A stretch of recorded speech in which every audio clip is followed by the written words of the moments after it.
আসসালামু আলাইকুম। আমরা চলে আসছি এবার আমাদের পজ সফটওয়্যারের 5 নাম্বার যে টিউটোরিয়াল, সেটা হচ্ছে stock transfer, stock adjustment, purchase return, expense, এইগুলোর বিষয় নিয়ে আলোচনা করব আজকে সংক্ষিপ্ত। এর আগের ভিডিওতে আমরা দেখেছি সেলস কিভাবে হয়। এখন আমরা দেখব সবার প্রথম যদি স্টক অ্যাডজাস্টমেন্টে যাই আমরা, এখানে দেখেন স্টক অ্যাডজাস্টমেন্ট। অ্যাডজাস্টমেন্ট হচ্ছে আমার মাল সেল করতে করতে সাপোজ একটা দুইটা দেখবেন ফিজিক্যালি যখন আপনি স্টোর করবেন তখন অনেক সময় কম হয়ে যায়, অনেক সময় বেশি হয়ে যায়, অনেক সময় অনেক প্রোডাক্ট ড্যামেজ হয়ে যায়। এক্ষেত্রে হচ্ছে অ্যাডজাস্টমেন্ট। আমি একটা প্রোডাক্ট লিস্টে যদি যাই, আমি প্রোডাক্ট লিস্টে যাই, সাপোজ এবার এটাকেই নিই আমি।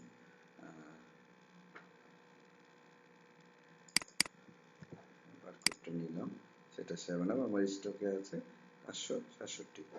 আমি দেখেন অ্যাড অ্যাডজাস্টমেন্ট, আমি লোকেশন চুজ করে নিলাম। আমি যদি মাল্টি ভেন্ডর হয় নর্মাল, নর্মাল একটা দিলাম, যে নর্মাল আমাদের এটা অ্যাবনর্মাল, এটা প্রোডাক্ট চলে আসছে আমার এখানে স্টক দেখাচ্ছে এতটুকুই। আমি এখানে থেকে 5টা করে দিলাম, এটা টোটাল অ্যামাউন্ট রিকভারি। এইটার জন্য আবার আমার যদি রিকভারি করার জন্য কোনো অ্যামাউন্ট দরকার হয়, সেক্ষেত্রে আমাদের কাজে আসে যে একটা প্রোডাক্ট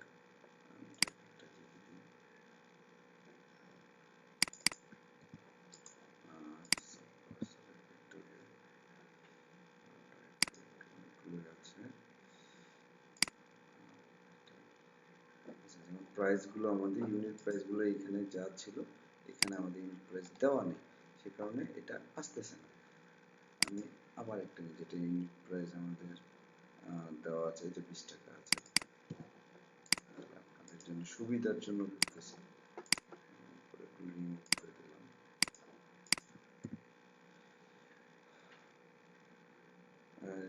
এখান থেকে দুইটা প্রোডাক্ট আমি কি করলাম, নর্মাল, এটার কোনো যদি অ্যামাউন্ট থাকে বা কি কারণে রিজন ড্যামেজ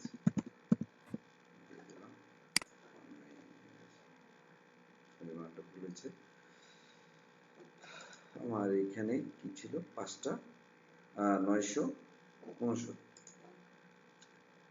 আমি এই প্রোডাক্টটাই আমি যদি নর্মাল অ্যাডজাস্টমেন্ট করলাম, নর্মাল অ্যাডজাস্টমেন্টে দেখেন ওইখান থেকে আমার কি করলো, পাঁচটা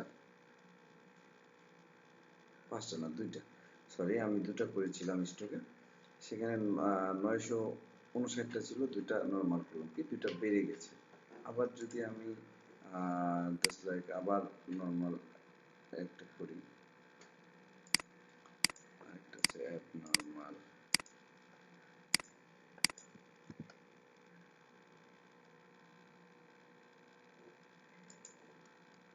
বারকোড হচ্ছে 5400। আচ্ছা, চলে আসছে দুটা। আমি রিজনটা লিখলাম না, রিজন লিখলে দেখা যায়।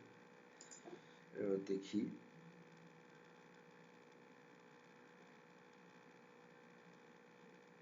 কিন্তু আমার আবার এখানে কমে গেছে, যেটা আবার অবস্থায় ছিল।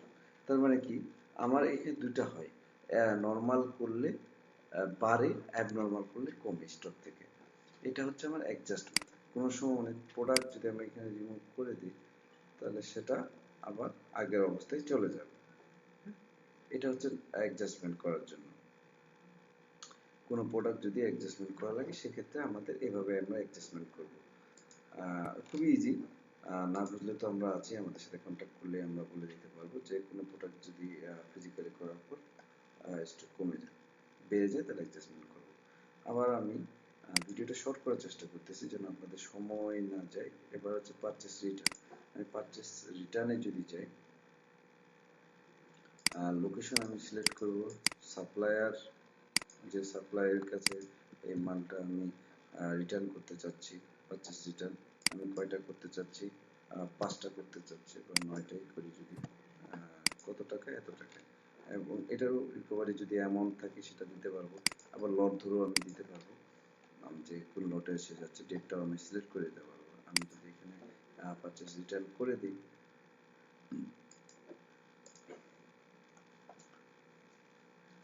আমি এবার স্টকটা চেক করে নিই। এই যে স্টকটা দেখেন, এই প্রোডাক্টটা আমার 959টা ছিল, 9টা আমি কি করলাম, ওই সাপ্লায়ারকে রিটার্ন করলাম। তাহলে কি হলো, আমার এখান থেকে 9টা স্টক কমে গেল।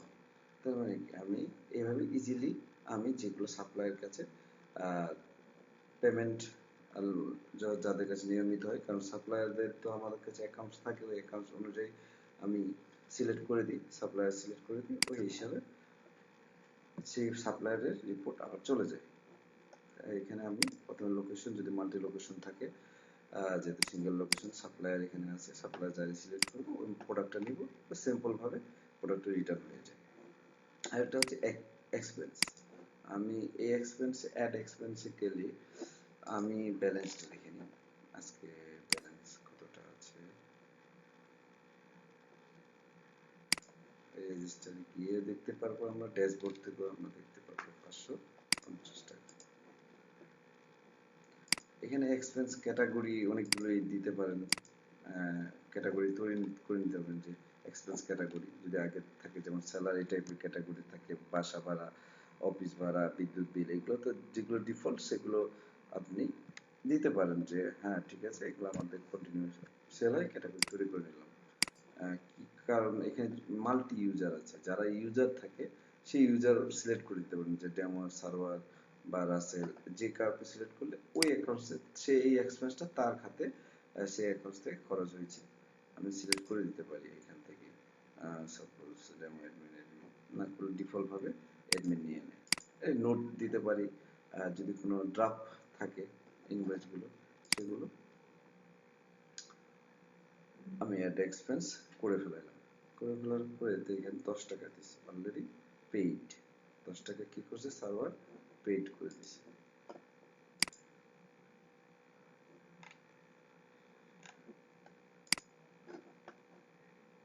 তার মানে আমার যে এক্সপেন্স লিস্ট আছে সেখানে কিন্তু আমি দেখতে পাচ্ছি যে আমি কোন কোন খাতে আজকে খরচ করেছি, ডেট অনুযায়ী আপনি দেখতে পারবেন যে এই খাতে দেখতে পাইছি, এটা আমি রিপোর্টে দেখতে পারবো।